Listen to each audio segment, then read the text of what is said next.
A common misconception I hear from patients is that if the artificial tears don't help them, then they must not have dry eyes.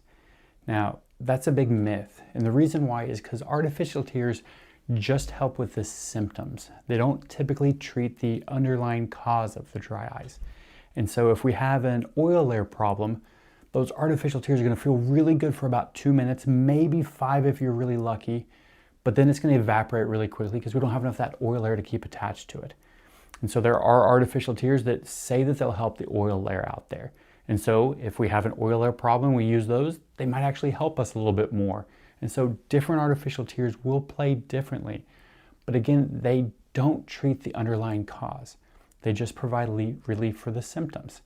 And so if they're helping out comfort-wise, making things feel a little bit better, then maybe it is dry eye. But if they're not, you still have the same problem, it still could be dry eye, just the underlying cause isn't there. And so if I'm telling you you've tried, preservative-free artificial tears and they didn't help out at all, well, it could be an oil layer problem.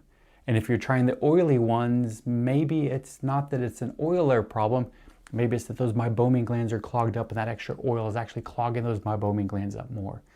And so it's always a good idea to try those artificial tears. I'm not going to knock that.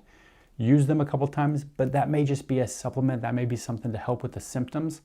And a doctor can actually get you in there and help figure out the root cause of it and help you get it rocking and rolling. Now, some patients, it is just a aqueous deficiency. They're not making enough of that natural lubricant. And so artificial tears that just provide that lubricant may be the only way that we can fix it, because thyroid disease tends to cause an aqueous layer deficiency. And so the only real treatment for that is to supplement with those artificial tears right now. Now, there are other options you can do to try to help out. Omega-3s can be beneficial if there's certain types, certain kinds. Dry eye masks can help out. Eye flushes can help out. There are a lot of different options, but talk to your eye doctor, get some insight on what's causing yours. But just because of the fact that it's not fixed by some artificial tears doesn't mean it can't be dry eye. So if you like learning about your eyes, subscribe to the channel.